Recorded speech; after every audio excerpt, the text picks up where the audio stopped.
Olá, tudo bem com vocês? Eu sou a Ana, aqui do time de marketing da Yogi. Sejam muito bem-vindas, bem-vindos ao YogiCast, um podcast sobre WordPress feito para você. E neste episódio, o tema é tudo o que você precisa saber sobre GA4. O Google Analytics, como você conhece, vai mudar e logo. E se você ainda não sabe sobre a mudança ou quer entender melhor como será daqui para frente, este episódio é para você.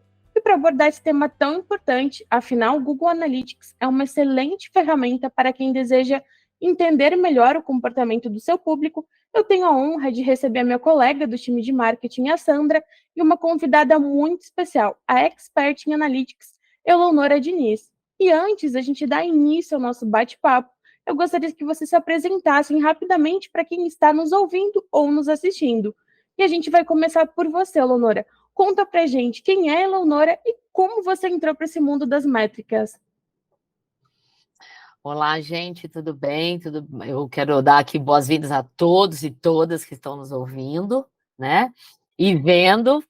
Eu quero agradecer vocês aí pelo convite, né? O pessoal da Yogi que me convidou.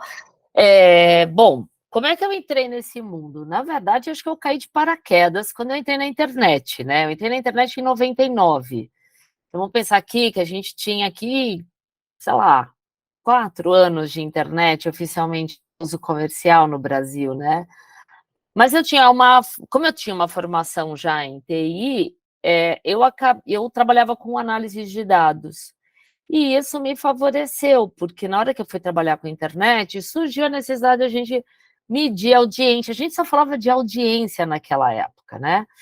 E aí o pessoal falou assim, você não quer fazer um curso de Analytics para justamente a gente entender, uma ferramenta tal, para monitorar o site? Eu falei, tá bom, vou fazer. E aí, para mim, assim, cada vez que eu mexia na ferramenta era uma descoberta, porque, na verdade, acho que talvez eu e um monte de gente naquela época, ainda aprendendo a mexer com ferramentas desse porte, a gente falava assim, seria tão legal se eu soubesse quem clicou no banner, né? Aí a menina que me atendia, não, mas dá. Eu falei assim, poxa, mas você não me falou?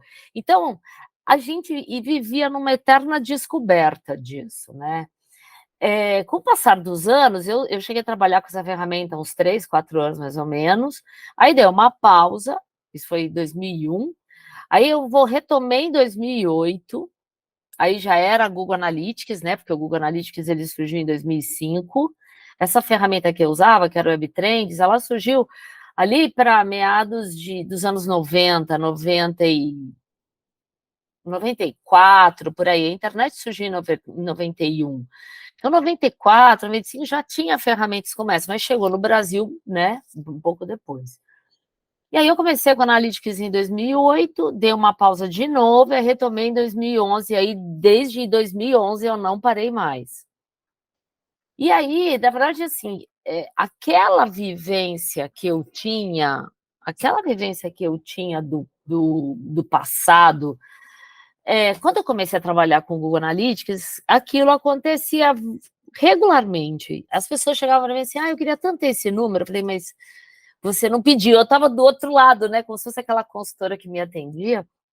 E isso foi me ajudando a, na verdade, antecipar a necessidade e o desejo das áreas de negócio que queriam, né, na verdade, usar a ferramenta para fazer alguma consulta e tudo mais.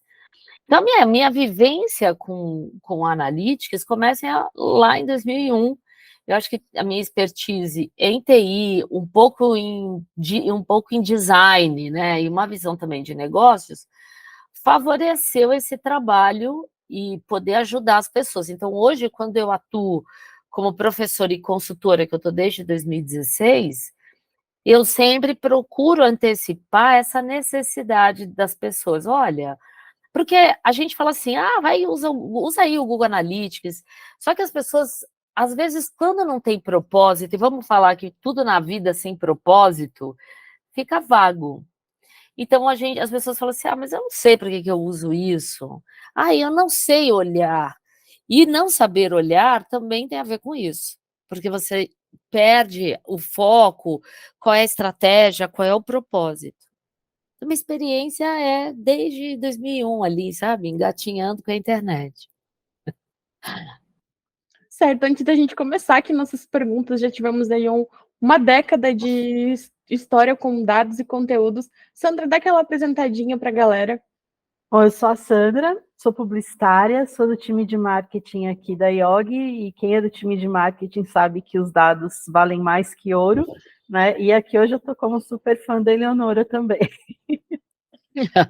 Eu estou só engatinhando com os dados. Certo, agora que está todo mundo apresentado, eu já queria começar com a primeira pergunta, assim, a Eleonora, vendo a tua experiência com o Google Analytics em todo esse ano, que tu explicasse o que é GA4 e como tu vê essa mudança ali desde que começou até chegar no GA4, que é o que a gente está vivendo agora. Vamos lá. Então, como eu comentei, né, o Google Analytics surge em 2005. Eu não vou lembrar agora, eu sempre falo isso em aula, mas assim, tem horas que as datas fogem. Mas, se não me engano, 2011, 2012, o Google Analytics sofreu algumas mudanças. Acho que assim, melhorou a interface, melhorou um monte de coisas na época, e a gente vinha com essa versão, né? Mas era uma versão que, vamos dizer assim, atendia o marketing, o produto, atendia, mas às vezes tinham desejos que o marketing queria que não estavam lá, né? Então, o Google pensando nisso, e também aquela questão de LGPD que andou pegando um tempo, se alguém for resgatar aí, vai ver que teve um momento aí do Google Analytics ser barrado na Europa por uma questão de LGPD. A LGPD europeia tem diferenças com a LGPD americana, e os dados do Google Analytics, quando coletados, vai para uma infraestrutura nos Estados Unidos. Então, isso começou a gerar uma grande polêmica. Então, o Google falou assim, não, gente, acho que está na hora de mudar, acho que já era um negócio que estava ali na cabeça deles. E aí, final de 2020, eles falam assim, a gente está no meio da pandemia, eles falam assim, então, nós vamos ter uma versão nova de Google Analytics. A gente falou assim, como assim, né? Uma versão nova, vocês estão surtando? E a gente pensou assim, gente, se o outro demorou tanto, mas vai demorar esse da mesma forma. Só que a gente se engana em achar que o Google ia fazer o negócio a longo prazo, que nada. Chegou ano passado, a gente recebe a seguinte notícia, então, você só tem até junho do ano que vem para usar o Universe. Isso começou a gerar um certo pânico. Pessoas assim, gente, teve um pânico por alguns, não, deixa eu me antecipar, e teve aquele assim, eu deixo para fazer depois. E a gente está vendo agora um monte de gente do tipo, eu queria fazer um projeto agora, eu faço no Universal ou faço no GA4? Agora, nesse exato momento, eu diria para você, melhor você já fazer no GA4. Eu ainda cheguei a pegar projetos há uns 3 meses atrás, ainda fiz GA. Por quê? Até por uma questão de fazer um bate desses dados. Então, a gente tem, sim, algumas diferenças, principalmente na contagem de conversão e na contagem de usuários. Então, e muita gente fala assim, mas meu número não está batendo e tal. Às vezes você tem uma amostragem.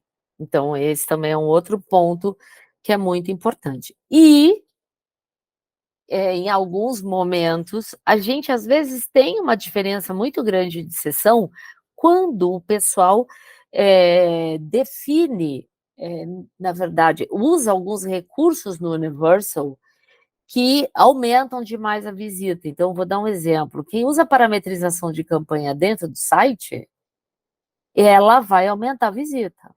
E aí, quando você vai bater com o GA4, a visita não aumenta tanto. Você fala, nossa, tá errado. Então, a gente tem assim, eu acho que a gente tem que encarar a ferramenta, né, com uma nova visão, com essa visão nova, com essa proposta nova, mas não dá mais para pensar no universo. O universo agora, ele vai virar sei lá, quem sabe uma referência, né, de coisas que eram legais que a gente fazia, porque nem todos os relatórios estão nessa, então a gente tem que também pensar nisso, né? A gente vai ter relatórios que pode ser que em algum momento sejam tombados, pode ser que não. Então, se tem alguma coisa que você gosta lá no Universal, tira o print e guarda para depois você tentar construir ele no GA4, né? Então, assim, a gente vê essa nova visão, do ponto de vista de marketing, acho que é a primeira vez que a gente consegue medir uma taxa de conversão por usuário. O que a gente sempre teve no GA Universal era uma taxa de conversão por visita, por sessão, e muitas vezes o pessoal de marketing me questionava, né, quando eu estava no banco. Mas a gente, poxa, por que essa taxa de conversão não é por usuário? Eu falei, bom, se o Google está falando que é por sessão, primeiro porque tinha um padrão de mercado, e segundo, que a precisão do usuário não era tão boa quanto é hoje. Então, hoje, a forma de levar em consideração o usuário, a gente leva em consideração a máquina que ele está usando. Na verdade, isso é interno, tá? A gente não controla isso, mas é o GA que controla, né? Ele leva em consideração a nossa máquina, né, o navegador que a gente está usando, o nosso comportamento de navegação e algumas informações demográficas, como idade e gênero. Como é que ele faz isso? Ele faz isso com base em campanhas que você clica. Então, se você clicou numa campanha que era para um grupo nichado, sei lá, mulheres acima de 45, e eu vou lá e clico, ele vai dizer assim, ela tem acima de 45. Pode acontecer uma distorção pequena? Pode, porque às vezes a gente, por mais que tenha uma classificação, ou na verdade, uma segmentação por idade, às vezes a gente tem um público numa idade que gosta de uma coisa que é direcionada para uma outra idade, né? Então, pode existir este viés aqui, mas não temos como, não tem bola de cristal aqui, né? Então, a gente teria que seguir um pouco desses insights que o Google manda para a gente, né? Então, acho que aqui a precisão do usuário é melhor, por isso que a gente tem taxa de conversão por visita e por usuário, que é para o pessoal do marketing talvez um super avanço, né? Não sei se eu já contei uma história aqui, né? Foi até além, mas tá ótimo. Acho que já respondeu um pouco da próxima pergunta, que seria a principal diferença do Universal para o GA4, né? Ainda tem mais, sabia, Sandra? Tem bastante. Tem, por exemplo, uma diferença é que o Google está prestigiando o que a gente chama de taxa de engajamento, que era uma coisa exclusiva das redes sociais. Então, se a gente for pensar no conceito de taxa de engajamento em social, o que a gente fala? São todas as interações dividido pelo alcance. Pois bem, mas quando a gente olha no Analytics, né, como é que o Google traduziu isso? Ele está considerando uma sessão engajada, aquela sessão que viu mais de uma página, aquela sessão que clicou em alguma coisa ou fez uma ação de conversão. Então, poderia ser, eu fiz um download. Então, imagina que eu estou numa página, se aquela página já era para fazer um download, eu faço o download e esse download gera conversão. Gerou sessão engajada. Se eu tivesse que preencher um formulário, imagina uma landing page que você tem sempre um formulário ali para captar um lead. Aquele formulário preenchido, aquilo vira uma conversão. Pois bem, gerou sessão engajada. E o terceiro critério é o usuário ficar com a aba ativa. Então, ficou com a aba ativa 10 segundos, que na minha visão é pouco, gerou uma sessão engajada, mesmo que ele não tenha visto mais de uma página, mesmo que ele não tenha clicado num evento de conversão. Então, esse é um outro ponto que no outro Analytics a gente tinha um tempo médio de visita, né? O tempo médio de sessão. Esse tempo médio agora é um tempo médio de engajamento. E ele é contado, talvez acho que é um grande diferencial, pela questão da aba estar ativa. Então, enquanto a aba está ativa, eu estou contando esse tempo. Quando a aba não fica ativa, ou seja, ela está em segundo plano, ela perde essa contagem, é dada uma pausa. Se passou aquela meia hora, aquela sessão encerrou. Então, ou seja, a nossa sessão começa a encerrar a partir do momento que a aba ficou inativa por meia hora, lhe deu aquela meia hora de inatividade. Mas enquanto essa aba está ativa, a gente está contando esse tempo. Então, essa precisão do tempo é melhor. Isso é um ponto que eu também gosto muito, né? Outra coisa que é legal no GA4 é a possibilidade de você customizar seus relatórios na interface principal, o que a gente não podia fazer no outro. No outro tinha que construir relatórios customizados. Nesse caso aqui, nossos relatórios customizados estão numa área chamada Explorar. E lá no Explorar, talvez um dos grandes relatórios ali é o nosso funil em tempo real.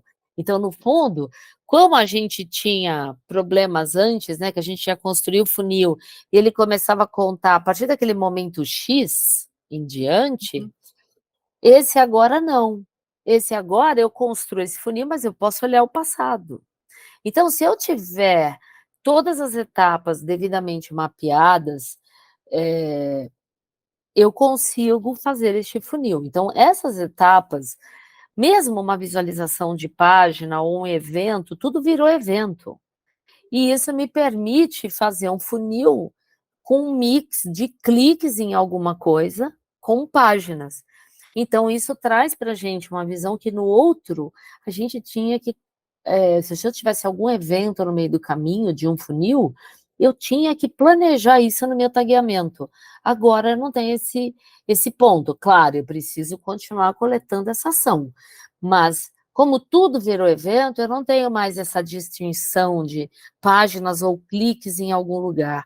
Eu consigo construir meu funil e, obviamente, fazer retroativo. Então, é um grande avanço. E aí, vou te falar, fora essa, tem mais coisas, tem inúmeras vantagens nesse novo GA. Claro que acho que talvez a dor de cabeça de muita gente é a gente ter um histórico só de 14 meses, né? Então, acho que esse é um grande, sei lá, talvez o vilão dessa história, né? Não sei se eu chamaria isso de vilão, né? Acho que a parte que mais complica mesmo é o histórico só de 14 meses mesmo, que o pessoal está desesperado, né?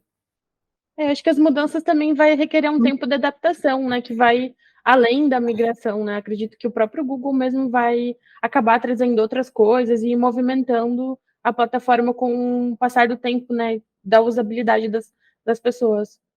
Sabe o que eu fiquei aqui pensando aqui com os meus botões? Vocês imaginam a quantidade de espaço em disco que vai ser liberado do GA velho? Vai ter muito, área. Então, é o que eu acho, que na hora que ele fizer a limpeza, né, porque no fundo só está migrando, assim, as pessoas, acho que agora é a hora de migrar, quem tinha, migrar, rever tagueamento, pensar numa limpeza, porque às vezes tinha eventos desnecessários, né? Então, acho que agora, acho que a gente vai ter uma disciplina um pouco mais espartana, né? Um pouco mais criteriosa para poder fazer isso,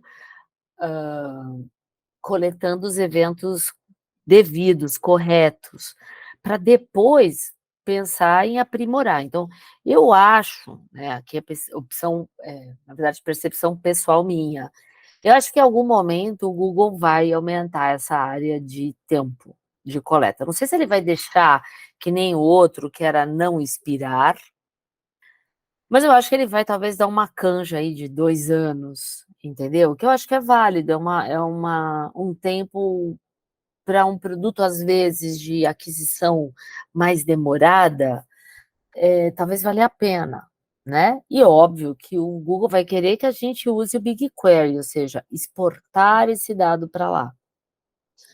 Então, e detalhe, tá? Nem todos os campos são exportados para o BigQuery, tá? E nem todos os campos também estão disponíveis lá no Data Studio, que agora é o Looker Studio. Então, nem todos estão. Eu também estou sofrendo, estou aqui, sabe assim, o tic-tac aqui está brigando para saber assim, gente, eu preciso desse campo, esse campo não está aqui. O que eu faço? Eu estou tentando aqui bolar um jeito de trazer esse campo para o que eu chamaria de uma dimensão customizada, né? Então, eu estou aqui quebrando a cabeça de fazer isso de alguma forma. Isso seria porque, será que tem alguma coisa com a LGPD também? Não sei, Sandra, se teria. Eu acho que, assim, como eles estão fazendo o negócio meio que em voo, eu acho que eles estão liberando as coisas aos poucos. Então, quando a gente começou a olhar para o GA lá no início, eu mesmo, se vocês forem olhar alguma live minha lá no começo da ferramenta, eu falava assim, gente, não tem mais taxa de rejeição. E ela apareceu. Uhum. Ela se tornou, e ela é o oposto da taxa de engajamento, né? Então, só para falar aqui, a taxa de engajamento, o que ela faz? Ela mede todas as visitas engajadas, dividido pelo total de todas as visitas engajadas ou não. Então, se a minha taxa de engajamento é de 60, sei lá, 65%, a minha rejeição é 35%. O que a gente percebe agora é que a taxa de rejeição ela ficou mais baixa. Por quê? Por causa justamente daqueles 10 segundos de abatível. Eu acredito que ele tem mexido um pouco com isso. Eu não sei, assim, gente, 10 segundos é quase que eu piscar o olho e tentar ver o que tem no conteúdo. Isso é gerar engajamento? Me questiono nesse sentido, entendeu? Então, assim, não acho que esses campos faltantes sejam coisas de LGPD. Vou te dar um exemplo. Eu estou precisando de um campo de hora. Não tem nada a ver hora com a LGPD. E esse campo de hora não está lá na hora que eu faço a conexão com o Looker Studio. Eu preciso do campo de hora, ele não está lá. Aí eu falo, gente, por que eles não trouxeram o campo hora? O que está faltando? Entendeu? Então, é que nem, vou dar um outro exemplo. Tinha um campo, eu acho que agora ele já está aparecendo, mas as taxas de conversão não apareciam nos relatórios customizados. Agora ele aparece. Ele antes só estava lá no explorar.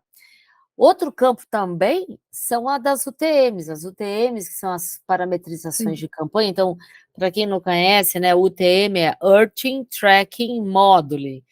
Por que tem esse nome? Porque é herança do Urchin quando o Google Analytics adquiriu o Urchin lá em 2005. O Urchin é lá de meados de 90. Na verdade, assim, o Urchin deve ser de 95, 96. E aí o Google, quando compra, mantém isso, que é a parametrização. Então, você tem o TM Campaign da campanha, o Source da origem, o Medium da mídia, né? O conteúdo, a palavra-chave, e agora vão ter mais 3. Então, você vai ter a plataforma de origem. O que é isso? É a plataforma onde você contratou aquela mídia. Entendeu? Onde você contratou aquela campanha. Você vai ter um formato de mídia, que é bacana, então você pode especificar se é Reels, se é vídeo, se é Stories, o que for, e você tem um outro campo que é o bid, que é justamente aquela forma de contratação, se você participou ali de um leilão, como é que foi o seu bid nesse leilão, então tem esse parâmetro. Detalhe, tá? O bid ainda não aparece nem no explorar. Então, eu estou te falando, tem campo que ainda está para aparecer. Então, a gente tem, que nem como a Ana falou, cara, a gente vai ter que se acostumar, vai ter que se disciplinar, acessar, para a gente não ter esse problema. É o Entendeu? aprimoramento da ferramenta, né? Vai um tempinho até aprimorar todos os dados. Com certeza, a gente tem que fazer isso. E enquanto se aprimora, Eleonora até comentou que o pessoal deve tirar print, a questão de talvez quem estiver começando um projeto agora ir para o GA4 e quem ainda não migrou, a tua recomendação é migrar já? Quais os primeiros passos? Migrar para ontem, né? Se as pessoas, eu acho que assim, Imagina que a pessoa fala assim, gente, não sei nem como é que eu começo esse GA4, né? O que você poderia fazer para fazer algo assim, muito do basicão, né? Na hora que você cria lá a sua conta, você vai ter que criar o famoso fluxo de dados. Vamos fazer aqui um paralelo. Esse fluxo de dados é como se fosse a nossa antiga view. Mas imagina uma view com tudo. A gente não tem mais a visão, a gente não tem mais o recurso de view, né? Nós vamos ter segmentos lá dentro do GA4, mas a gente não tem a view. Embora na versão 360 existe um negócio chamado subpropriedade, que é como se fosse uma view, mas para a versão, para nós réis mortais, né, a standard, isso ainda não existe, então não sei se vai existir, tá? Então imagina que você fala assim, ai gente, eu não sei como eu começo. Vai lá, cria sua conta, vai lá no fluxo de dados, cria o seu fluxo de dados. Na hora que você criar, vai ter uma área lá de instruções para instalar o GA4. Então, se você usa o WordPress, vão ter lá dicas de como você instalar o GA4 usando um plugin de WordPress, esses plugins de analytics que a gente vê. Então, você vai informar o seu ID de métrica, que antes era a nossa UA, né? Agora a gente chama isso aqui de ID de métrica, começa com a letra G, e aí esse cara você vai cadastrar nos plugins, né? Os plugins que você tem lá. Muito bem. Se você estiver usando um Tag Manager, você vai ter que criar uma tag de configuração. Essa tag de configuração já vai trazer algumas coisas para você. Então, ela já vai trazer, obviamente, a visualização de página. Se você tiver formulário, ele já vai trazer ali um evento do formulário quando ele foi preenchido com sucesso. Ele vai te trazer downloads.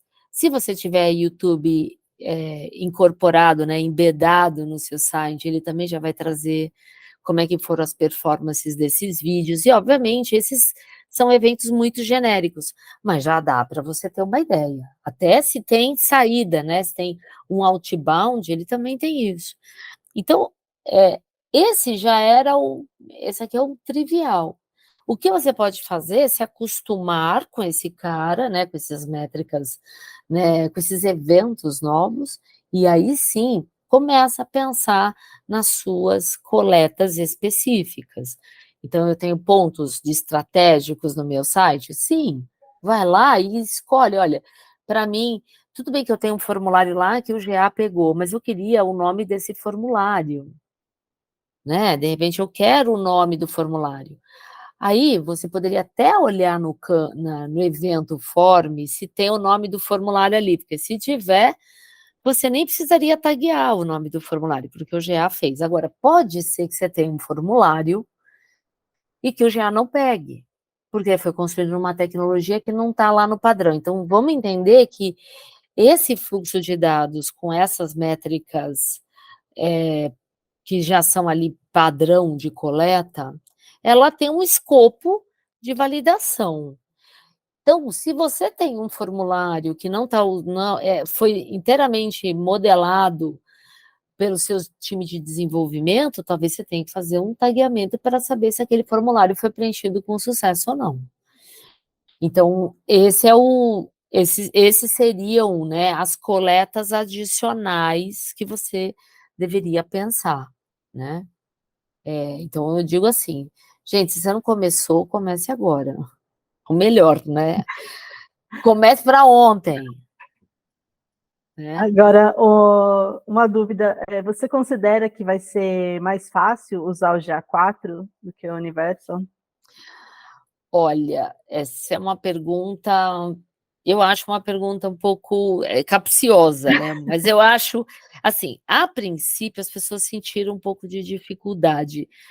Primeiro, pela falta de relatórios, o GA Universal tinha imensos, vários relatórios.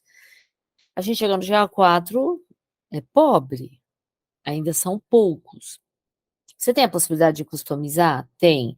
Mas mesmo assim, você está meio amarrado em alguns layouts ali. Então, o que vai acontecer? Vai exigir da gente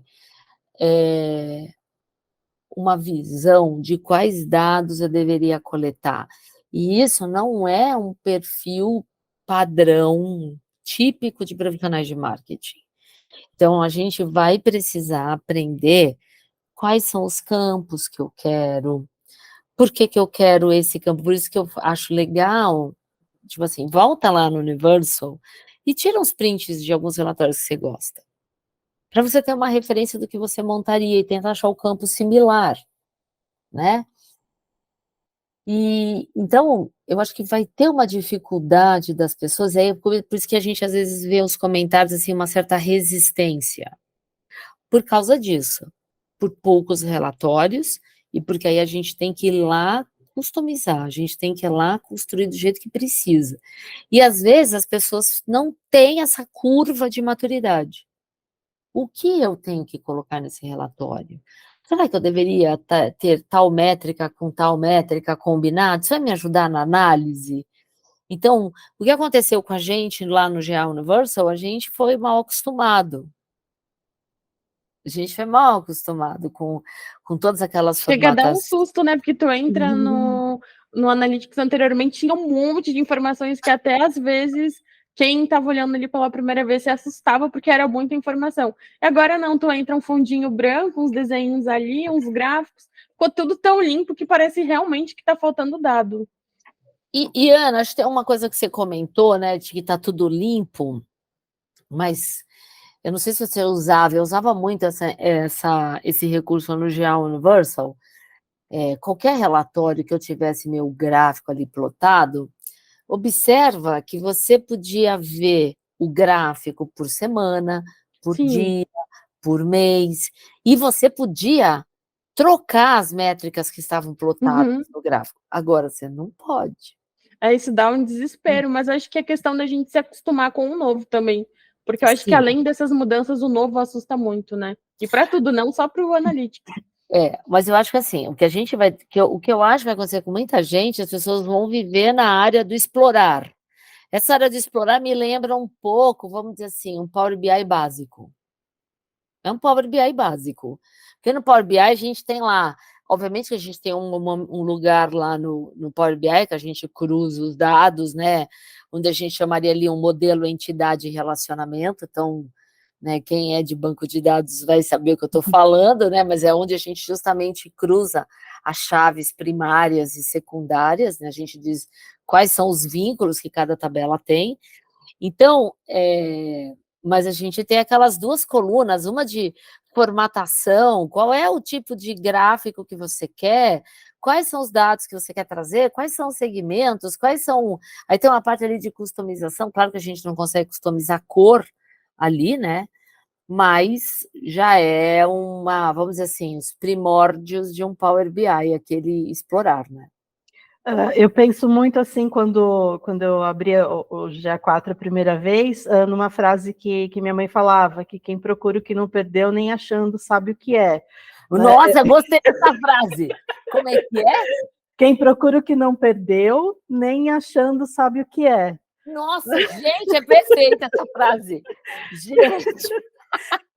Que a gente, olha, a gente acostumou muito com tanta informação, né? E eu tenho colegas do marketing que falam, Sandra, você está conseguindo? Eu falo, mas você sabe o que você está procurando? Você sabe o que você está medindo? Por que você está medindo isso? O que você faz com esse número que você pega, né? O que você faz com essa informação? Né? Para que você usa esse número, né? Então, a gente fica meio assim perdido, né? Então, é aquela coisa que você falou do início, né? Do propósito, né? Com que propósito você está usando essa informação, né? Então, às vezes a gente fica, quero esse monte de informação, esse monte de número, mas vou usar onde? Com o quê? Né? Então, de repente, parece que não tem nada, mas tem tudo que a gente precisa e a gente só não está sabendo usar, né? Eu acho que é um pouco disso, né? Acho que a frase sábia da sua mãe, né? Eu quero depois essa frase digitada aí, pode me dar, que eu vou falar assim, ó, a frase da mãe da Sandra. É perfeita essa frase. Dona Anitta sabia das coisas. Seja onde estiver sua mãe, agradecemos a Dona Anitta, né, pela frase brilhante. Sim.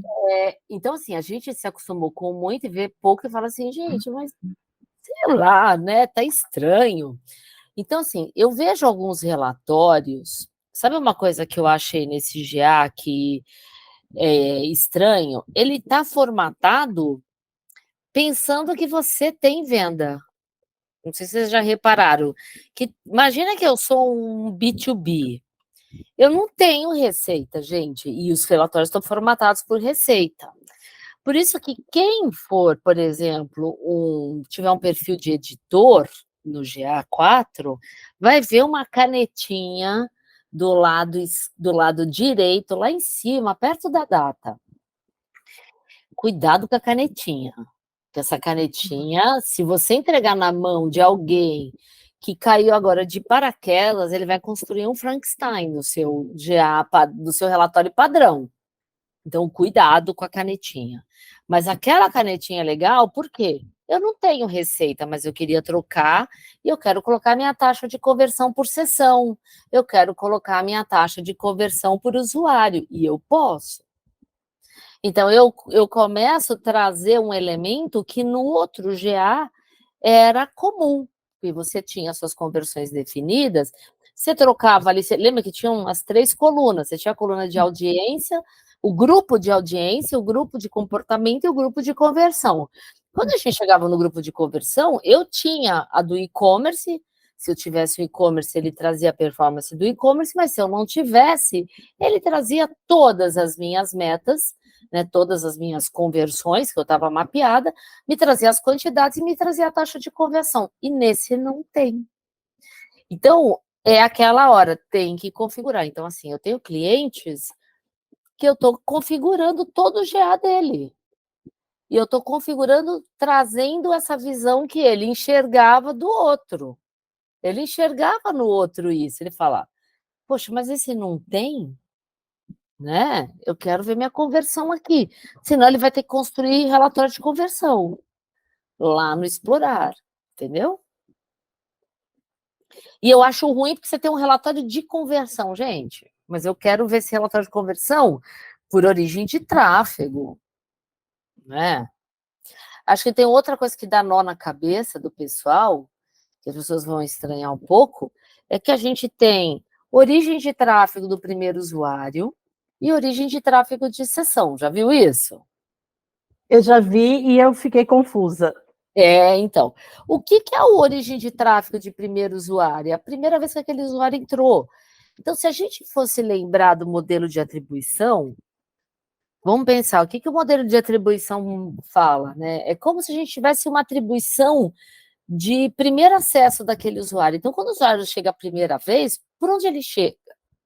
Então, quando você vai olhar aquilo, você fala assim, poxa, o usuário, a primeira vez que me conheceu, veio por esse canal, eu poderia fazer uma campanha mais de branding nesses canais, porque o usuário, né, eu vou ter o usuário que me conhece por ali.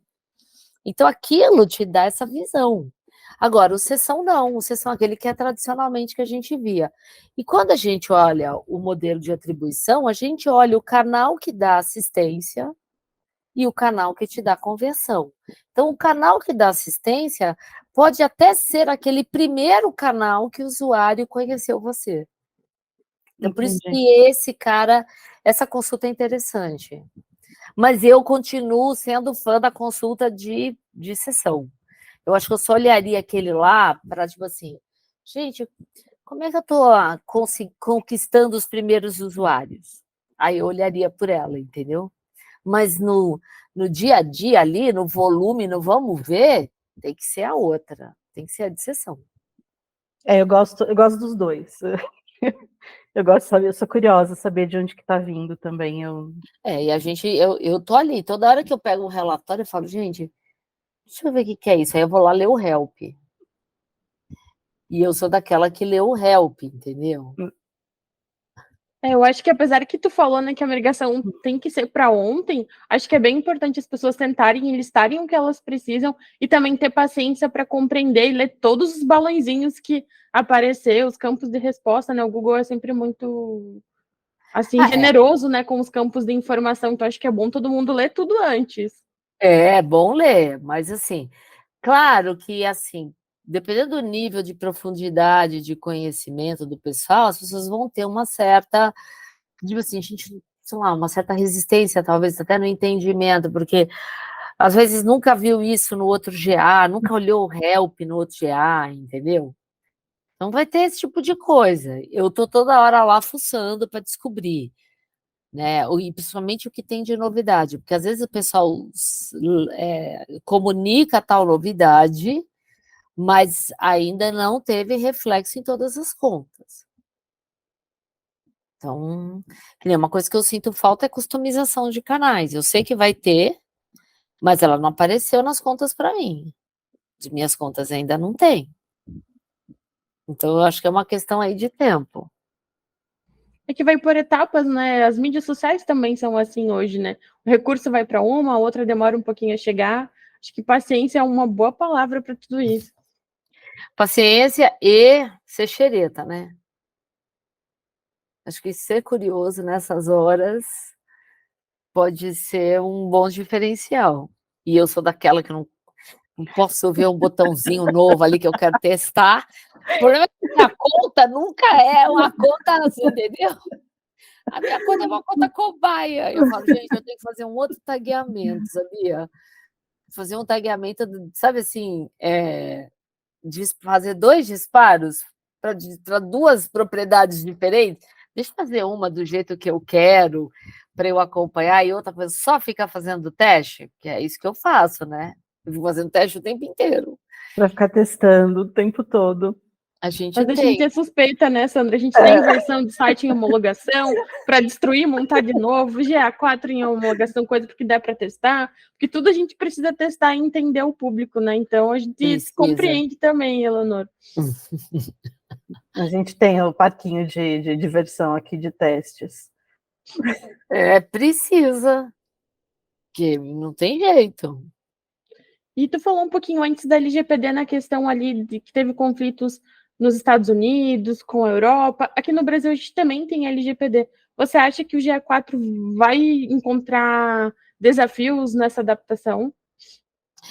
Olha, tem uma coisa no GA4 que eu achei bem legal, que é uma parte de. Eu estava até com o GA4, antes de começar aqui o papo com vocês, eu até estava com o Google Analytics aqui aberto, né, para ver uns negócios, e tem uma parte que a gente tem de coleta de dados, que eles resolveram fazer um trabalho de você coletar informações, principalmente informações demográficas, por região. Então, por exemplo, aí olha, eu sei que vai dar treta com tal país, se alguém daquele país entrar, imagina, vai, nós estamos lá na guerra, lá na Rússia, então, né, tá rolando aquela guerra lá na Rússia, lá com o pessoal da Ucrânia, né? Aí você fala, gente, eu não vou coletar dado nem da Ucrânia nem da Rússia, porque meu não vai, eu posso ir lá e desmarcar. Então, eles começaram a ter esses tipos de parametrizações. Então, eu posso limitar coletas para alguns países, mas ainda vale aquela questão de você coletar somente um dado não sensível, ou seja, a política, que nem todo mundo lê, né? Diga-se de passagem, né? Ninguém lê nas entrelinhas do contrato, ele fala que a gente não deveria jogar um dado identificável. Então, isso continua valendo. Então, o que eu sempre comento em aula com a galera, ou quando eu falo com o cliente, eu falo, gente, ó, vocês têm que fazer o seguinte: você quer guardar uma informação para depois cruzar com a sua base? Guarda uma informação que só você consegue por uma chave. Então, vamos voltar lá no modelo identidade e relacionamento, chaves primárias. Eu tenho uma chave deste lado que eu tenho na minha base interna.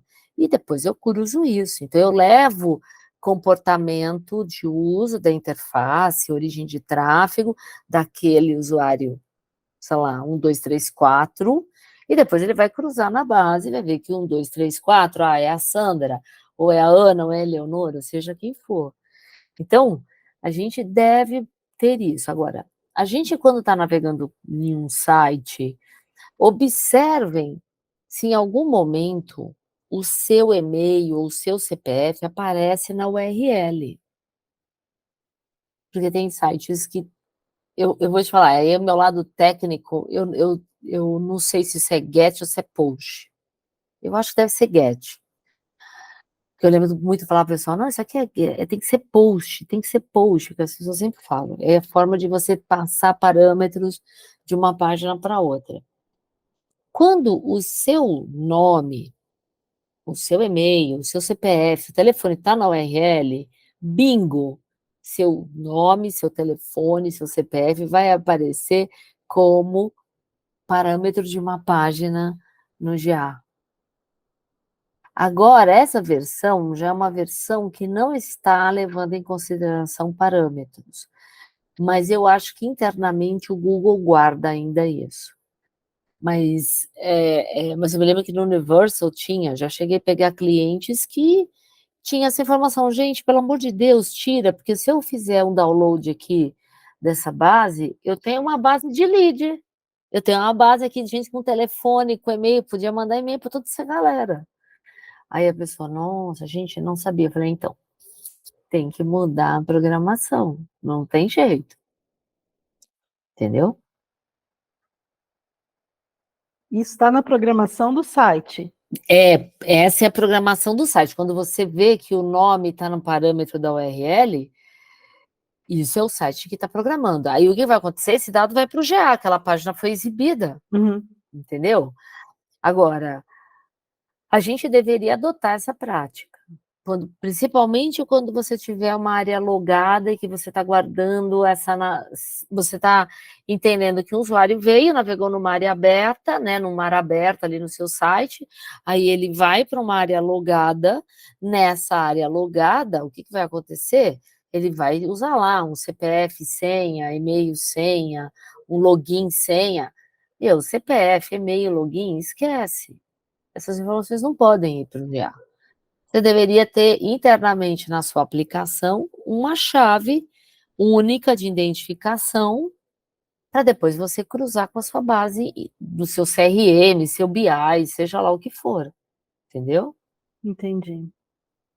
E aqui na IOG a gente trabalha com perfil dos usuários de WordPress, né? Então tem desde o microempreendedor até grandes empresas, né? E muita gente pergunta da importância de usar o Analytics. Você pode ajudar a gente com isso? Deixar isso claro. Ó, eu vou falar uma coisa que vira e mexe eu comento em entrevistas, assim, né? Às vezes o meu pai e minha mãe me perguntam, o que você faz, né? Meus pais têm mais de 80 anos, né? E aí eu falo assim, pai, lembra do Ibope, que agora chama Kantar, né? Lembra do Ibope, que o Ibope media a audiência dos canais de televisão e dos programas de televisão, para depois quem era um anunciante ia pagar um valor mais caro por programas. Eu falei, então, eu faço isso na internet.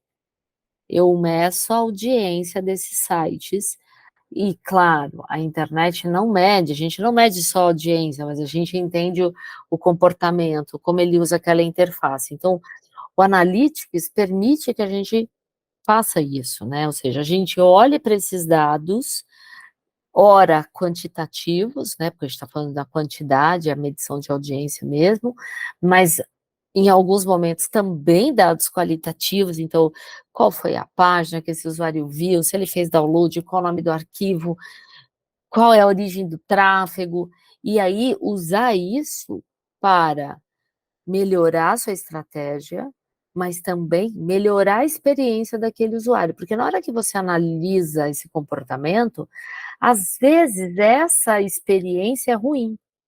Então você pode perceber que o usuário não consegue finalizar um formulário, ele não consegue fazer um download, você tem algum problema na experiência de uso dessa interface. E essa experiência pode ser um problema com mobile, então o usuário está usando um determinado celular, o usuário pode estar num determinado navegador. Eu vou dar um exemplo de um case que eu vi esses dias, que era assim, tinham acho que era 2.800 usuários, geraram 6.100 cliques de WhatsApp.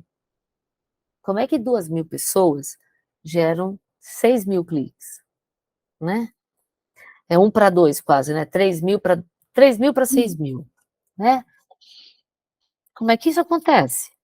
Não era para ser assim, concorda? Tem algum problema aí, não, a conta não tá fechando. Essa conta não fecha.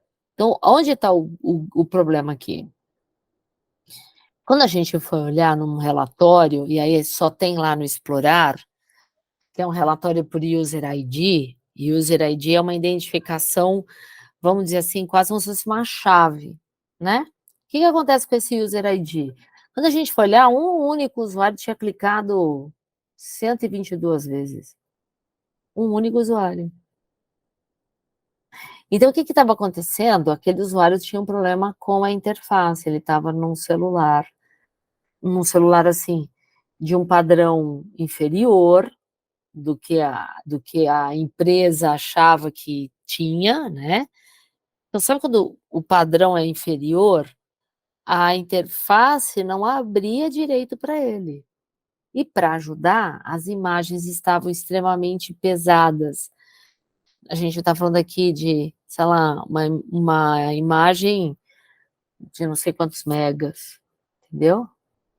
Então, você fala, gente, uma imagem gigantesca, pesada pra caramba para um celular de baixa performance, aquele usuário tentava, acho que, clicar para abrir o WhatsApp e ele não conseguia.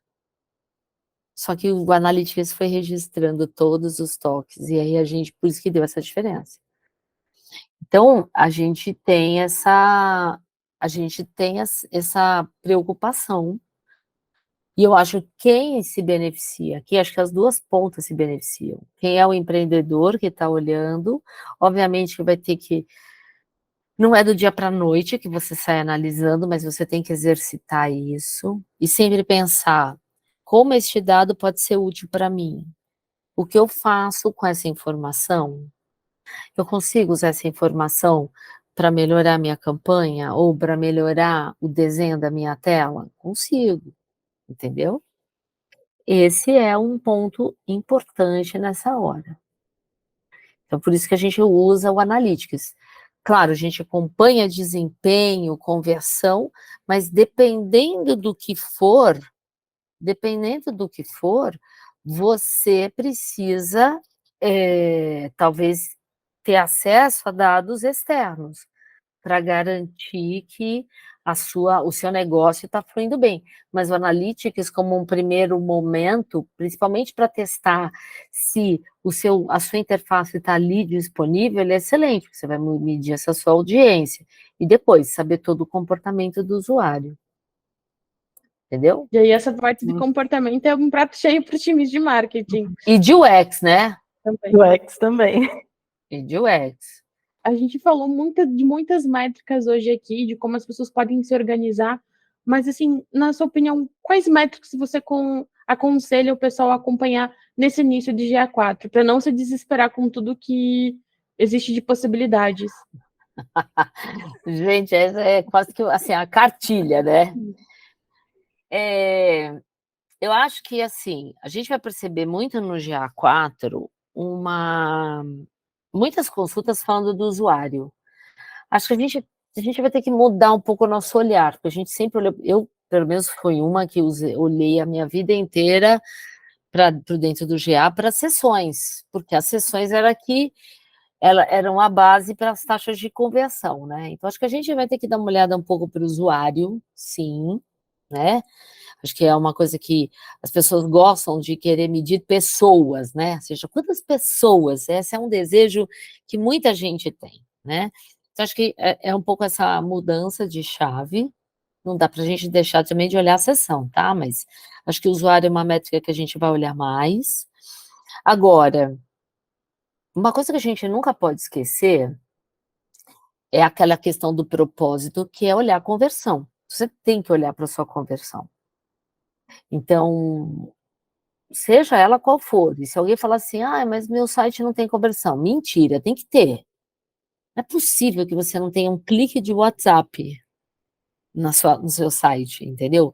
Porque se você não tem um clique de WhatsApp, se você não tem um clique num telefone, gente, para que aquele site existe? Existir sem propósito, existir por existir não adianta, né? Então, é uma provocação que eu sempre falo, né? Todo site tem um objetivo de existência? Tem. Então, você tem que descobrir esse objetivo, porque você descobrir, você vai fazer dele uma conversão. Então, tá lá, meu site está lá, porque as pessoas podem clicar no telefone para me ligar, porque a maior parte das pessoas me acessam no mobile.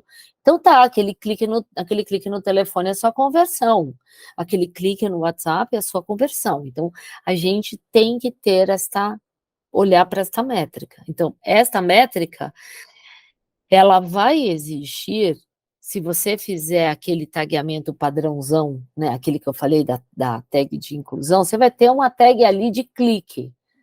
Aí você vai ter que usar o parâmetro de clique, eu não vou lembrar agora, tá? Porque também ainda essa biblioteca aqui na minha cabeça ainda não está montada, né? Mas deve ter algum parâmetro lá no clique, provavelmente tem um parâmetro da URL, o que o usuário clicou. Então, aqui essa é uma métrica que para cada site é diferente. Porque a gente está falando de um clique. E aí, talvez as pessoas se apegam às métricas que são aquela padrãozão. Ah, vou olhar para a sessão engajada? Tudo bem, pode olhar. Pode usar para minha taxa de engajamento? Legal você olhar, porque afinal de contas, seu usuário deve estar fazendo, está ficando mais tempo ativo, ou ele está vendo mais de uma página, né? Então, acho que vale olhar para a sessão engajada, acho que vale para olhar para o tempo de engajamento, porque o tempo de engajamento já é uma coisa melhor do que aquele tempo médio de visita que a gente tinha. Então, para quem é de UX, quem quer ver comportamento, essas métricas são muito legais. Até scroll a gente tem agora, até métrica de scroll pronta, né? Scroll de 90%, ou seja, quando o usuário faz um scroll de 90%, a métrica de scroll, né? Na verdade, o evento de scroll acontece. Agora, o que a gente tem que tomar cuidado aqui, que era uma coisa que no outro GA era diferente, é quando a gente olhava para a conversão. Quando a gente olhava para a conversão, imagine que eu tivesse uma conversão por evento, tá? Por evento, por tempo, por volume de página. O que acontecia? Se naquela sessão eu tivesse, por exemplo, clicado, imagina que eu tivesse vários downloads, tá? E você definiu que download no seu site era uma conversão. Então, se a gente fosse olhar no Universal, todos os downloads que o seu usuário fez naquela visita foi contado uma única conversão. Aconteceu um download. Eu precisaria olhar os eventos para saber quantos downloads de cada arquivo eu tive, tá? O que acontece no GA4? Se o usuário fez 10 downloads na visita dele, ele tem 10 conversões. Então, agora a contagem é 1 para 1. Mesmo. Entendeu? Não tem aquela coisa de tirar a duplicidade. Quem fazia no Universal, só a taxa de e-commerce era real. Por quê? Porque na taxa do e-commerce, se eu fizesse 2 compras numa visita, iam ter 2 códigos de transação. Então, eram 2 conversões numa visita, tá? Então, agora não. Por isso é que a gente tem que tomar cuidado quando olhar muitos cliques e pouco, sei lá, como é isso que eu estava falando do WhatsApp, né? 6.000 cliques para 3.000 usuários. Se a gente fosse fazer uma taxa de conversão olhando o racional da conta, né? Que é a quantidade vamos fazer aqui por usuários, né? Vamos fazer uma taxa de conversão de usuário. 6.000 cliques por 3.000 usuários, nós vamos ter 200% de taxa de conversão. Só que o Analytics, o que ele faz? Passou de 100%, a taxa de conversão é 100%. Ele não faz um cálculo. Eu sei disso porque eu precisei fazer um dashboard esses dias no Data Studio, E eu me deparei com isso, falei, nossa, mas está dando 200%. Ela tinha uma taxa de conversão que era 124. Nossa, mas será que está certo esse conceito de usar a taxa de conversão? E aí o Analytics mostra para mim que a taxa de conversão é 100. Ou seja, 100% do público fez.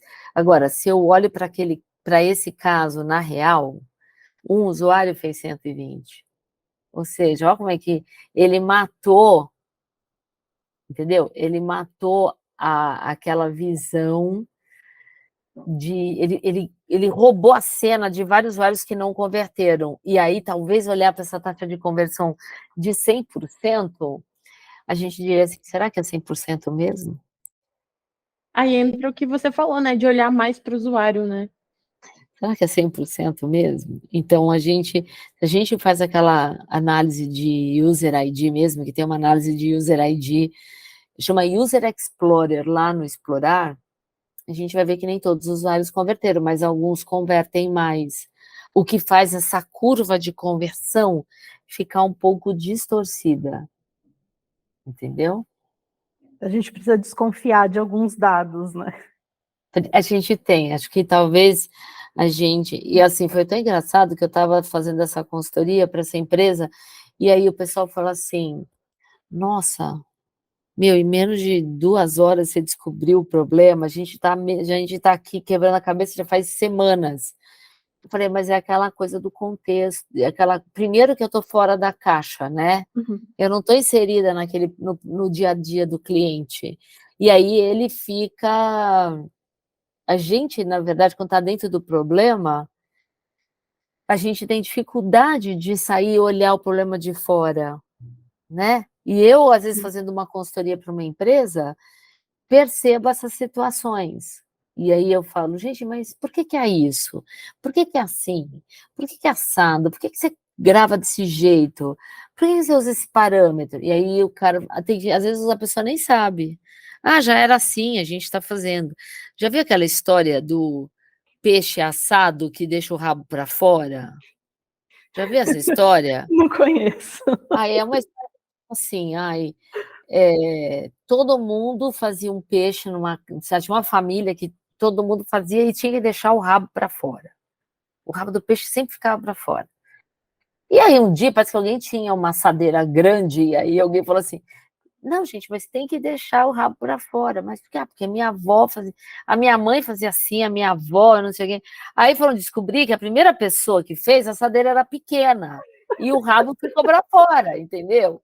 E aí todo mundo quer agora. Ninguém questionou. Você entendeu? Virou uma estratégia para o peixe dar certo. Virar estratégia para o peixe dar certo, acha que pode?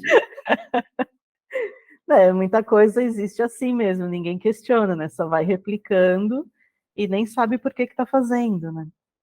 Então, e aí quando eu olhei isso, eu falei assim, e aí essa semana eu fui olhar um site ali, com uma conversão de 100 e poucos por cento, eu falei, que engraçado, né? Será que é 100%? Eu já estou começando a pensar aqui, e eu não consigo montar esse relatório no Data Studio, porque o Data Studio também não me traz todos os campos, entendeu? Aí é que é o saco. A gente não está com todos os dados na mão. Então, assim, você fala, mas você vai na API do GA, né? Para quem está ouvindo a gente aqui vendo API, mas que raio é isso, né? API nada mais é. Eu vi uma explicação esses dias, agora eu não vou lembrar quem é. Falou uma coisa explicava assim, o restaurante e a cozinha, né? A cozinha tinha todos os ingredientes separados e a API é como se fosse o produto vem na sua mão meio que pronto, né? Então pensa assim, ó, você vai no restaurante, você come um prato bonitinho, vem tudo bem apresentado, pede em casa. Você pede em casa, o cara manda todos os ingredientes separados e você junta e monta o prato. A API é isso. É você pedir a comida pelo delivery na sua casa, onde vem todos os ingredientes separados, você tem que juntar e montar o prato. Então, quando você faz isso no Analytics, você vai trazer todos os campos separados, você vai ter que montar o seu relatório do jeito que você quer. Agora, se nem a API te traz isso, então, por exemplo, imagina, Vamos falar do peixe de novo, né? Vamos pensar que você quer comer um ceviche de robalo. Você só come no restaurante, porque o cara fala assim, mas eu não entrego o ceviche de robalo para você. Então você fala assim, não adianta, sou obrigada a ir no restaurante para comer. Entendeu? Eu sou obrigada a ir na interface do GA para poder fazer essa consulta. Entendi. Entendeu? Então a gente vai ainda tem esse porém, tá? Porque a API do outro GA era melhor. E eu conheço bem a outra API. Era muito mais campos e tal. Essa API é mais enxuta. Aí, de novo, será que ela vai ficar desse jeito? Será que ela vai melhorar? Então, a gente está com um processo em voo em diversas frentes. Então, a gente tem diversas frentes aqui. A interface, o que está no relatório tradicional, o que pode ser no customizado, o que está na API, que, consequentemente, a gente consome num Data Studio, que a gente manda para o BigQuery, e por aí vai. Acho que é importante responder sempre os questionários que eles mandam, né, de utilização, o que está sentindo falta, não ignorar essas mensagens que eles mandam. Nossa, não ignore, eu sempre estou ali olhando para, tipo, gente, será que vocês vão ter isso? Eu uma vez estava numa reunião com a galera, falei assim, gente, vocês têm certeza que vocês não vão ter mais taxa de rejeição? Aí o cara, não, vai ter. Falei, porque, né, vai ter gente que vai querer olhar isso, né? Então... E agora tem uma pergunta que é puxando assim para a minha profissão, que eu comecei como blogueirinha, né, ainda sou produtora de conteúdo, e eu queria uma dica para conciliar o GA4 com o SEO, ainda mais nessa época de chat GPT, inteligência artificial. Como que a gente pode usar o GA4 para otimizar nossa produção de conteúdo?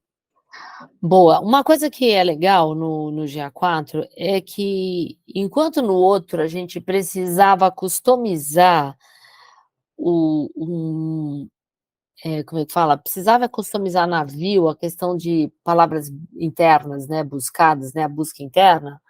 Nesse GA4 ele já vem por padrão. Ele já vem lá montado para a gente. Então, o que a gente tem que se preocupar na hora que a gente olha a configuração lá do GA4, lá no fluxo de dados? Na parte de busca interna, dá uma olhada, vê se os parâmetros que estão lá, se o parâmetro do seu site está lá. Se não tiver, você cadastra. Como ele fez pensando na maioria dos sites, eu acho que ele fez de assim, fazendo vamos dizer assim, uma análise bem em cima de WhatsApp, de WordPress. WordPress, a maior parte dos templates ou usa S, ou usa Query, ou usa Key ou Keyword. Ele pegou esses padrões. Então, você já tem. Aí você fala assim, como é que eu consigo consumir as minhas palavras-chave internas? Você vai ter que fazer o seguinte, tem um evento lá chamado, acho que é Search Results, tá? Sim. Esse cara tem um parâmetro chamado Search Term, se não me engano. Acho que é isso. Eu não estou com nenhum GA aberto aqui, mas... Não, estou com o GA aberto aqui. Tem um evento, deixa eu ver até o parâmetro. Você vai pegar esse parâmetro, você vai construir chama Search Term, isso mesmo. Você vai pegar esse parâmetro, Search Term, e vai criar uma dimensão dele. Quando você criar essa dimensão, você pode consumir todas as palavras-chave que você teve ali dentro do seu site. Então, esse já é o primeiro ponto. Pegar essas palavras-chave internas para isso também te gerar os insights. Então, essa parte não muda, só muda o jeito da gente coletar. Tá. O SEO em si, né, o Search Console, se você conecta ele com o GA4, você vai ter que habilitar a biblioteca desses relatórios na sua interface local. Então, tem gente que fala assim, gente, eu conectei o SEO aqui, né, o Search Console, mas eu não estou vendo ele no menu. E ele não está.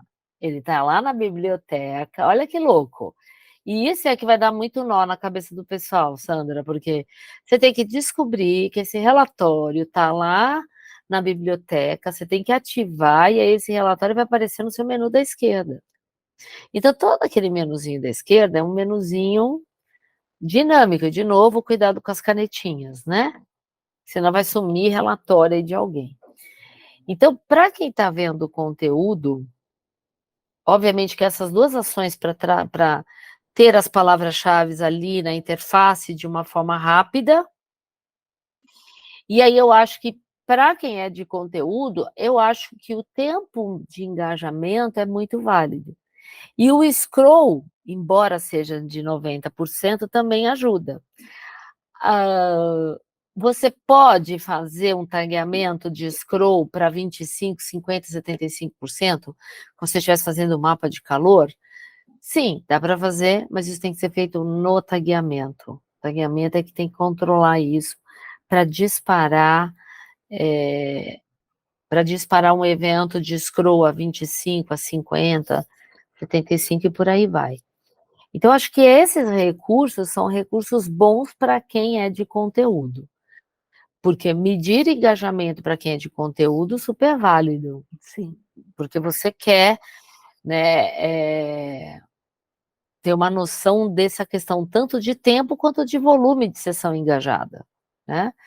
O scroll, que era uma coisa chatinha de fazer antes, e agora a gente tem pelo menos de mão beijada de 90%, então você já sabe quais são as páginas que tiveram esse scroll.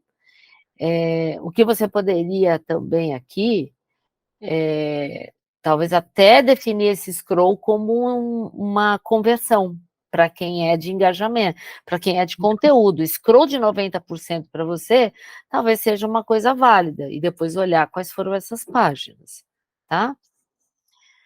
Mas, assim, no resto, talvez valeria a pena depois você usar o relatório do User Explorer, porque o User Explorer, você vê o comportamento.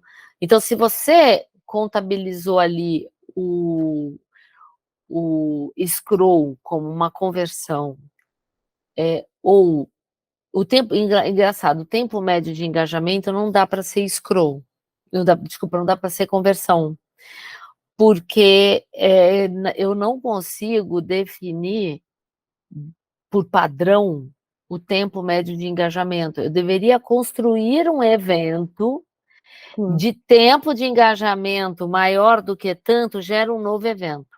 Você pode fazer isso, tá? No GA4.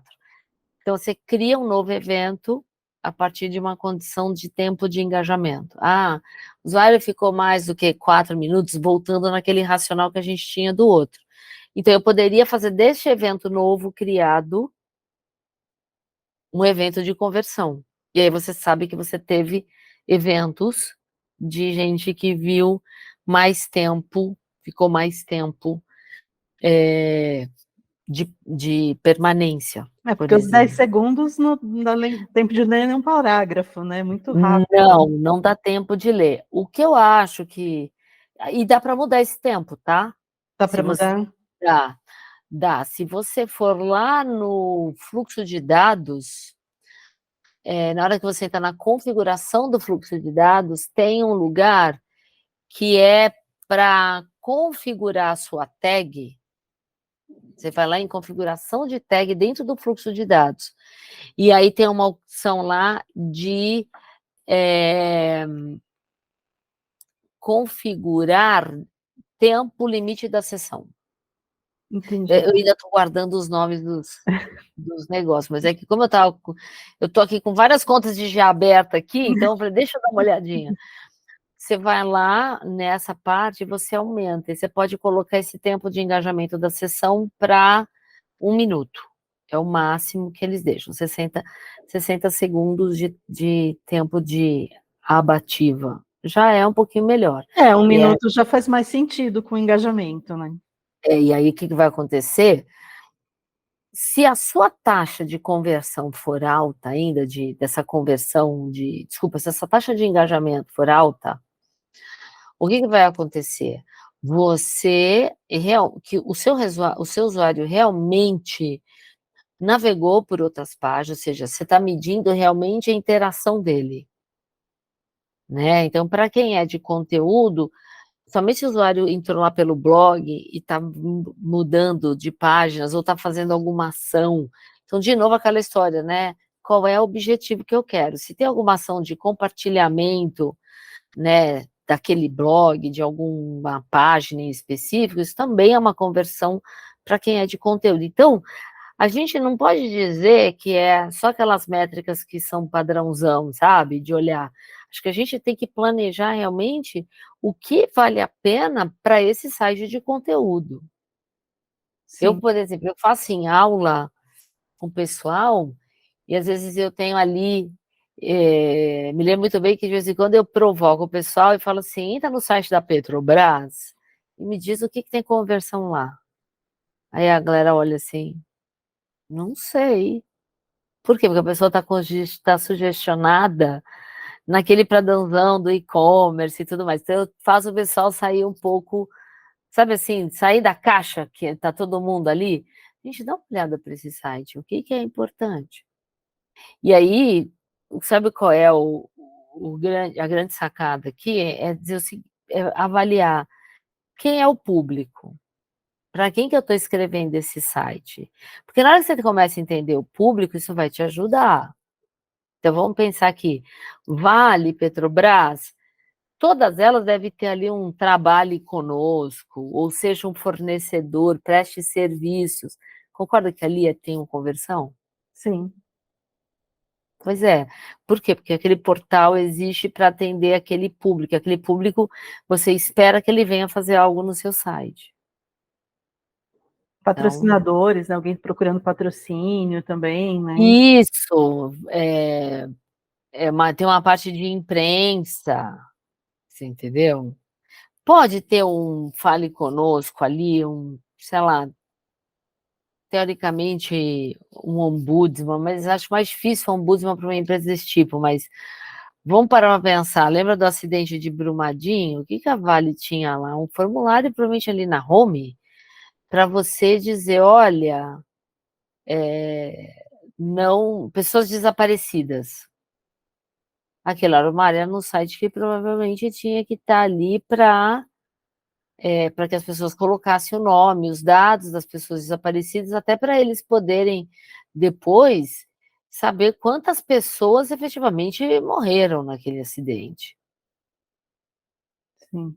Entendeu? Então, essa coisa de pensar Todo no site tem um objetivo, né? todo, não tem essa, Ana. Porque eu vou te falar, se o site fosse uma vitrine, né? Eu não vendo o produto ali, mas assim, é óbvio que o cara teria que, sabe assim, a pessoa teria que colocar ali uma chamada para um WhatsApp. Porque senão, por que você teria uma vitrine ali? Só para aparecer? Sua conversão seria audiência. Uma taxa de crescimento de sessões. E aí, o que você faz com isso? Que é aquela história, né? Você tem 200 mil seguidores, o que você faz com isso? Certo, a gente já está quase em 1 hora aqui de bate-papo e tu comentou ali de algumas coisas que tá faltando em relatório e tudo mais. Na tua opinião, o que você espera daqui para frente no Analytics a longo prazo? Olha, eu acho que ainda vai ter muita coisa por vir, eu espero, né? Então, assim, essas coisas que eu falei de falta, eu espero que a gente tenha isso em breve. Então, por exemplo, a história dos canais que eu sinto falta, anotação que eu sinto falta. Mas eu acho que talvez a grande mudança para quem é de marketing, seja no B2B ou no B2C, é talvez aquele modelo de atribuição baseado em dados. Aquele cara só vai ser bom para você a partir do momento que você tem um bom tagueamento, que você defina muito bem as suas conversões e que você tem histórico, porque tomar uma decisão com pouco histórico é um tiro no pé. Não sei se vocês acompanharam as minhas apurações de Big Brother, né, ano passado. Eu fiz, na época, uma projeção dizendo que o Vinícius ele iria superar a Juliette. Mas eu sabia que eu estava fazendo errado, mas eu fiz de propósito. Por quê? Porque eu falei, gente, eu me baseei por um dado que tinha uma anomalia. O que é anomalia? Quando você tem um boom de acessos, um boom, no caso dele, de aquisição de seguidores. Ganhou, sei lá, acho que era 2 milhões, quase 4 milhões em menos de uma semana. Esse cara ia continuar ganhando 4 milhões toda semana? Não. Mas se ele continuasse, ele passaria a Juliette. Então, quando a gente começa com a Analytics pouquinho, aquele modelo, nem o modelo de atribuição por dados consegue funcionar direito. Então, o que eu acho que a gente vai perceber são novas intervenções ali com base em inteligência artificial. Então, eu já tenho um histórico maior, às vezes ele fala, você tem uma anomalia num dia. Por que eu tive uma anomalia? Porque eu participei de um evento e muita gente me seguiu, muita gente acessou meu site. Então, eu vejo isso, um monte de gente me seguindo na rede social, mas vejo muita gente acessando o site para fazer download de algum conteúdo. Então, o que acontece aqui? Nós vamos se beneficiar disso a partir do momento que a gente tiver isso montado. Então, a gente vai favorecer o Google a nos ajudar com essa questão. Então, não deixa de... É uma inteligência artificial, mas é uma inteligência artificial baseado no histórico que você está fornecendo. Então, esse histórico que você está fornecendo, ele só vai ser bacana se você tiver realmente uma coleta bem feita. Porque se você tiver uma coleta com distorção, ele vai te dar um diagnóstico distorcido.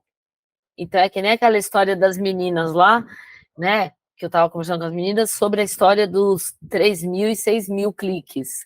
Aquilo foi uma anomalia provocada por uma interface que estava com problema. Ou então, às vezes, já vi coisas do tipo assim, ó. Imagina um e-commerce e o usuário e o pessoal na hora do desenvolvimento coloca o valor unitário do produto errado. O que vai acontecer? Vai comprometer a sua receita, você vai achar que você está bombando, aí ninguém valida a receita oficial, ou seja, deveria fazer isso. E aí, em algum momento, alguém descobre, nossa, mas a receita estava errada esse tempo inteiro. Aí o Google você vai ter que ajustar, e aí o teu histórico ele vai dizer assim, você está performando mal. Não, agora eu estou performando de verdade.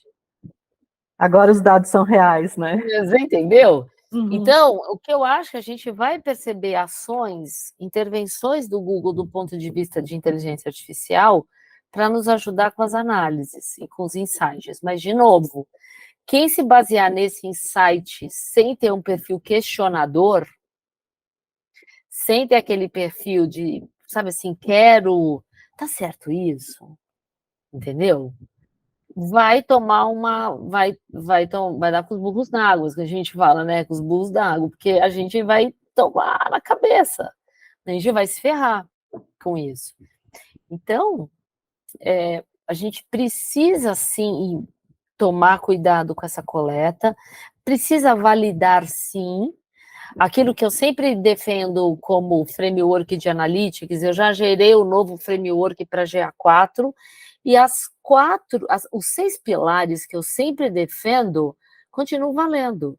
Você precisa saber a sua estratégia, você precisa definir todos os seus indicadores de performance, você depois faz todo o seu processo de coleta, configuração e coleta, e essa configuração de GA4, ela é mais elaborada, sim. Você tem que validar esse dado para você ter análises e insights melhores, porque senão as análises e os insights ficam todos comprometidos. Tá? Então, acho que essa é o ponto aqui, né? Então, a gente vai se beneficiar se a gente tiver um dado redondo. E não é só por causa de GA4, não, tá? Acho que para qualquer coisa que você vier a fazer. Porque se for programado errado essa coleta, a gente está falando de dado.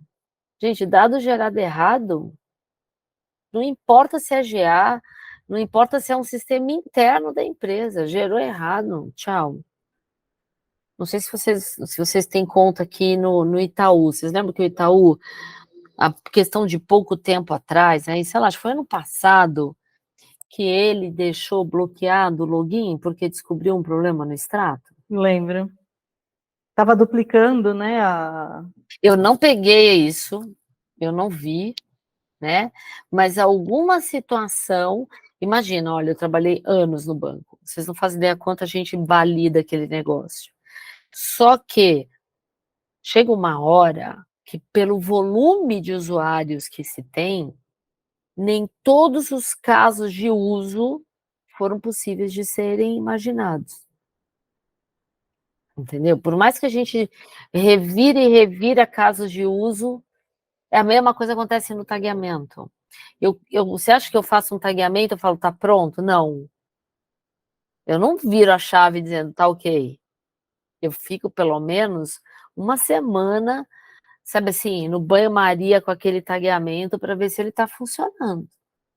Porque se ele não estiver funcionando, eu vou ajustar. E eu vou te falar, já peguei várias situações em que eu falo, nossa, gente, tá errado. O cara, o usuário, quando me brifou, não imaginava que aquela condição que ele tinha me especificado tinha sido usada em outra área do site que não tinha nada a ver. Só que imagina se eu contasse aquilo como uma conversão, eu ia contar com uma conversão a mais e errada. Ia gerar Precisa um ter dado muita falso. atenção, né? Muita atenção. E é engraçado, né? Eu não fiz marketing, né? Eu acabei estudando tecnologia e eu gostava muito de trabalhar com bancos de dados.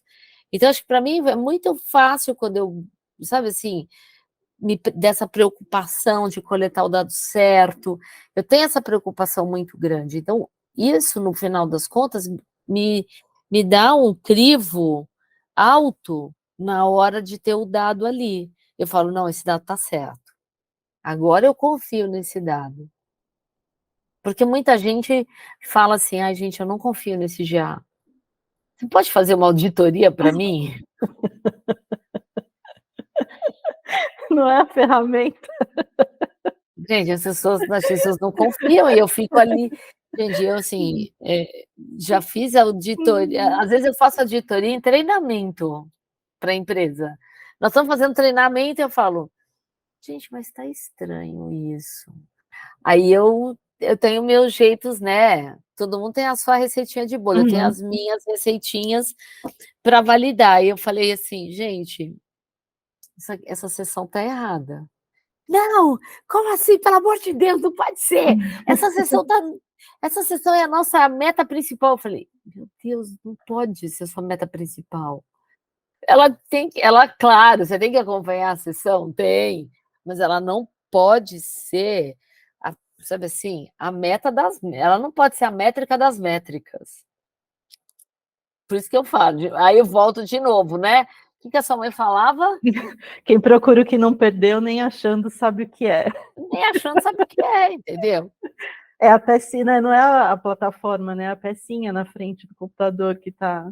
E, infelizmente, a gente, na verdade, é aquela coisa, né? É um processo que depende de vários perfis, né? A gente fala de uma equipe multidisciplinar nessa hora. Agora, muito empreendedor vai falar assim, mas eu sou eu, né? Eu sou eu, sozinho, multidisciplinar. Então, aí aqui a gente vai ter que se virar nos 30 nesse começo, por isso que eu falei daquela questão de usar o tagueamento basiquinho, aí depois você se acostuma, e aí você pode, de repente, chamar alguém para fazer um tagueamento para você, e você já sabe, eu queria muito ver isso, eu queria muito ver aquilo, entendeu? É assim. Nossa, que aula, Leonora. Foi um prazer ter você com a gente. Eu achava que já estava entendendo o GA4 e já aprendi um monte de coisa nova agora aqui. Sempre bom trocar ideias. E para finalizar o nosso episódio, eu gostaria que, Leonora, você deixasse seus contatos e também falasse um pouquinho sobre o seu trabalho para quem desejar contratar uma palestra, uma consultoria, um curso, algo assim. Bom, eu tenho, assim, minha presença maior, marcante, é no LinkedIn. Então, eu estou lá como Eleonora Diniz. Estou também como. A maior parte das redes eu estou Eleonora Diniz, às vezes está lá Eleonora Underline Diniz, mas Eleonora Diniz sempre. Aparece uma rede que eu nem uso, que nem, por exemplo, sabe aquela do TikTok que apareceu aí, que eu nem sei qual que era, aquela outra lá? Tinha uma outra do TikTok, era o TikTok Now. Meu, eu criei um sim. TikTok Now, Eleonora Diniz. Eu nunca usei. Mas eu falei, deixa eu lá guardar meu nominho, né? É claro, né? Então, assim, pessoas podem me achar no LinkedIn, no Instagram, é onde eu estou mais presente, né? O meu site, eleonoradiniz.com.br. Como é que eu trabalho, né? Então, eu tenho... muitas empresas têm me procurado para um treinamento in company de GA, então, às vezes, de GA4. Então, eu faço esse treinamento, às vezes, presencial, às vezes, remoto, não importa, a gosto do cliente. E esse treinamento é interessante porque a gente é um mix de treinamento com mentoria, né? Porque a gente acaba fazendo todo o treinamento em cima dos dados do cliente, então a gente analisa, ou seja, a aula acontece, eu passo toda a teoria, mas o prático são com os dados do cliente, então isso para o cliente é muito legal, né? Então, e aí assim, sai todo mundo com lição de casa, cada aula é um flash, né? Cada mergulho aqui, cada aula não é nenhum flash, são alguns, porque aí as pessoas saem com as liçõezinhas de casa para ajustar. Então, olha, vou te falar, é inevitável, tá? Obviamente que eu tenho as consultorias, então aqui, aí de novo, faço a consultoria ao gosto do freguês. Então, se o cliente quer uma mentoria que eu vou guiando ele para ele fazer as coisas, eu faço. Se ele quer que eu faça tagueamento, configuração, dashboard, eu vou lá e faço. Aí é do jeito que for, né, para atender realmente a necessidade. E aí eu estou nas escolas, então eu tenho curso livre na SPM, mas também estou lá nos MBAs, em alguns MBAs na SPM. Estou nos MBA, em 3 MBAs na USP, estou no MBA de UX na FIAP, estou no MBA de Marketing Digital lá em Vila Velha, no Espírito Santo, e fechei agora com o MBA novo de Comportamento de Consumidor na PUC de Campinas, né?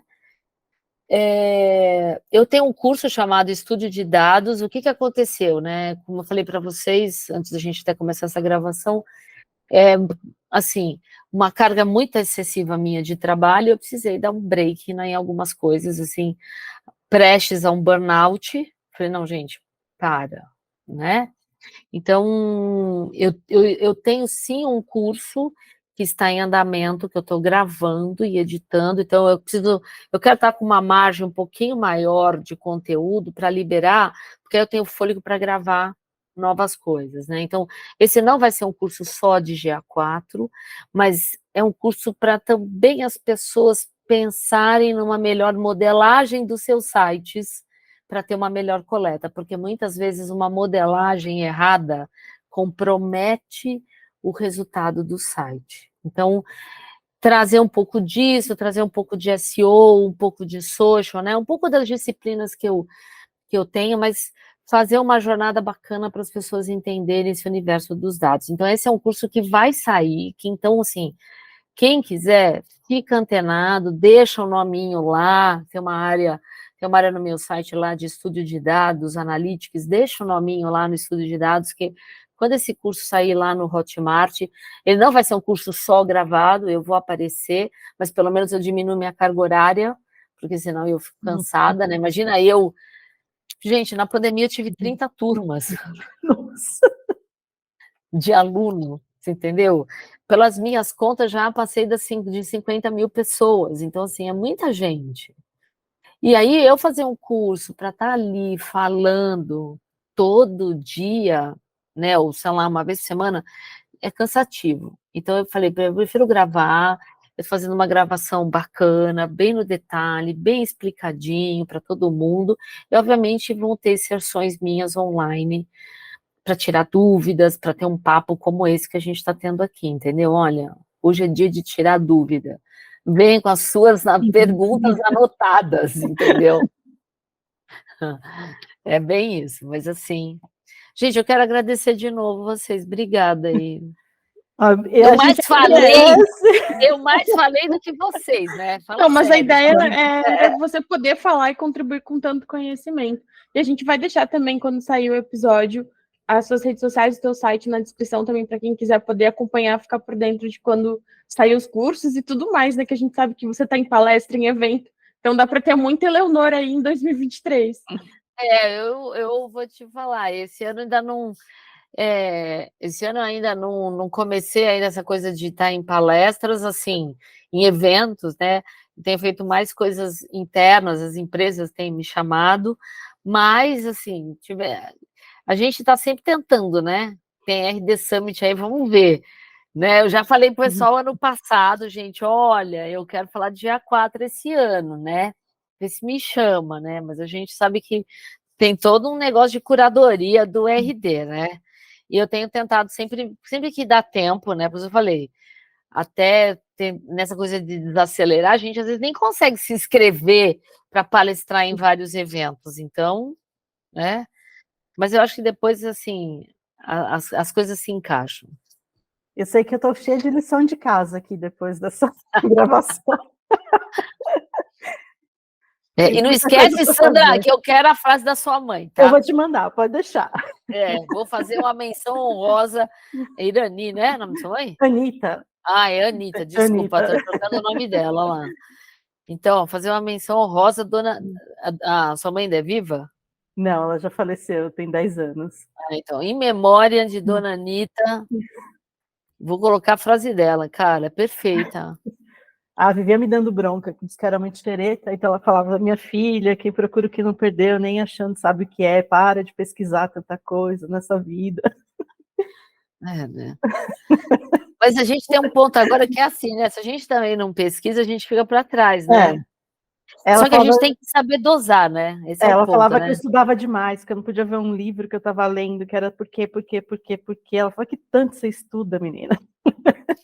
Então, você sabe que às vezes eu sinto falta, né? Assim, eu acabo estudando muito pontualmente pelas necessidades que os clientes trazem, né? Então, às vezes, se alguém faz uma pergunta, eu falo, gente, eu não sei, mas vou procurar.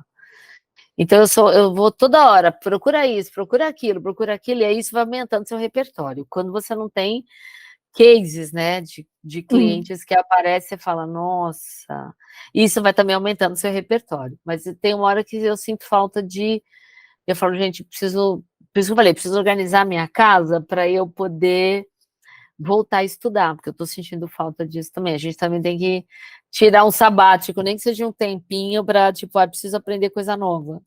Estudar um pouquinho, eu adoro estudar, não paro. Mas é isso, gente. Eu vou encerrar o nosso episódio. O YogiCast chegou ao fim. Obrigado por nos acompanhar até aqui. Se você estiver nos assistindo pelo YouTube, não esqueça de se inscrever, deixar seu like. E se você estiver nos ouvindo pela sua plataforma de áudio favorito, clique em seguindo. Até a próxima!